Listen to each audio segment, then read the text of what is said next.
আমরা কি মনে করতো লাগাই দিছে? হ্যাঁ লাগাই দিছে এটা। আমি তো পুরা ঘরের মধ্যে বসে এটার পাইছি যে পেট্রোল যে ফালাইতেছে না পুরা বৃষ্টির মতন টিনের মধ্যে পড়তেছে। তাইলে আমি ইচ্ছা করলে বাড়িলে আরামসে পাই, তারপর আমি বয়ে বাড়িছি না আর কি।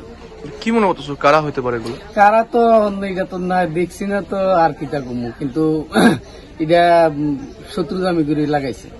মানে কারোর সঙ্গে আপনার ঝামেলা বা কিছু? এমনি তো ঝামেলা নাই, আমরা তো এনে আইসি অনবধি তো কেউ লোক আমরা ঝামেলা টামেলা করছি না। কি মনে করে অনেক শত্রু জামি করছে তার ওই জানে। কোন এলাকা এটা? কোন গ্রাম এটা? এটা বাইশগড়ি। কি নাম আপনার? বিল্লাল মিয়া। কত বছর ধরে আপনি আছেন এই গ্রামে? ওই তো 27-28 বছর। আপনার বাড়ি সহ আর কয়টা বাড়ি পড়ছে এখানে মোটামুটি? ওই তো 4-5টা বাড়ি তো পুরা গেছে। এটা তো ঘনবসতি এলাকা। ঘনবসতি। তো এই জায়গার মধ্যে মানে হঠাৎ আমরা আর এমন দেখছি না আর কি, আর কোন সময় না এই ওখানে দেখলাম যে সব মিলাই আপনার আনুমানিক কত টাকা ক্ষয়ক্ষতি হইতে পারে? তো কম করে তো না হইলে তো 12-13 লাখ টাকার মতো করছে, গেছে নষ্ট হয়েছে।